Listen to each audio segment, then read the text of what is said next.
চাওক গেছ কাঠফুলা কেনেদৰে খেতি কৰা হয়। কাঠফুলা খেতি কৰিছোঁ মই ঘৰতে।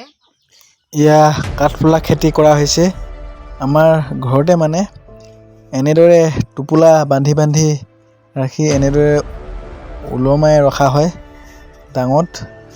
এয়া প্ৰায় 14-15টামান হ'ব চাগে।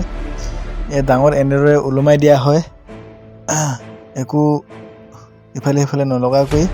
ইয়াত পানী মাজে মাজে পানী দি থাকিব লগা হয়। এয়া কাঠফুলা,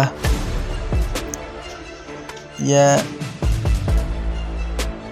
গুটিৰ পৰা আৰু এই পলিথিন কিনালৈকে 400 টকামান খৰচ হৈছে আৰু ইমান এয়া কাঠফুলা ওলাই আছে।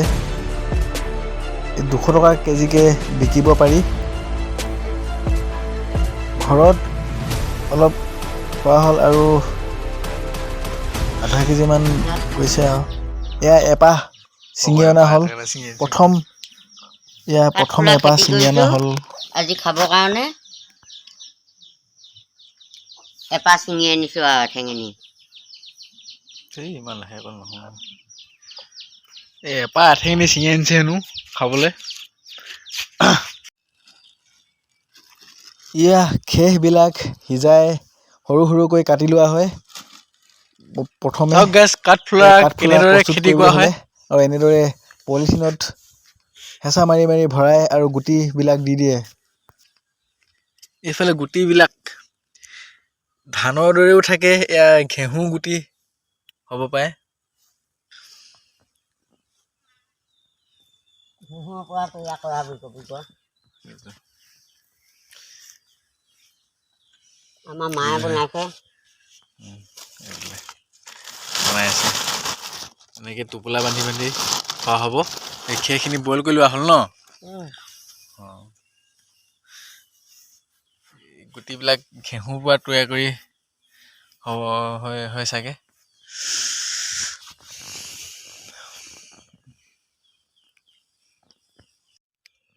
এতিয়া হ'ব, পিছত ওলালে মানে দেখুওৱা হ'ব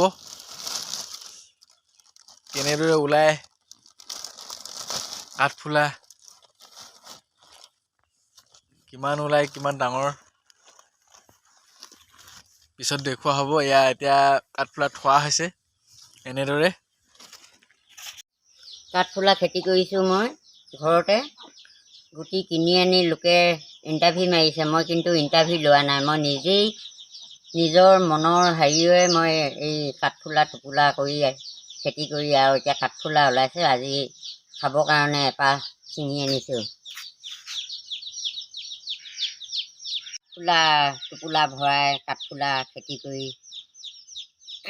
মই 1 কেজি গুটি লৈ আৰু ঘৰতে খাবৰ কাৰণে কৰিছোঁ। হয়তো 2-1 কেজি বেচিবও পাৰোঁ কোনোবা খাবলৈ বিচাৰিলে। কেইটকাকৈ বিকা হয় বুলি? 200 টকাকৈ দিম মই। 200 টকাকৈ বিকোঁ, আনকালো খেতি কৰোঁ কেতিয়াবা মাজে সময়ে গুটি পালে। এতিয়াও মই 200 টকা কেজিকেই দি দিম।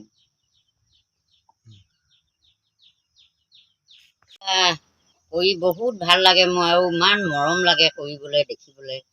সেইটো কাৰণে মই মাজে সময়ে খেতি কৰিয়ে থাকোঁ। আৰু এনেই থকাতকৈ 2 পইচা কমনিও হয়, দেখিও ভাল লাগে, ছিঙিও ভাল লাগে।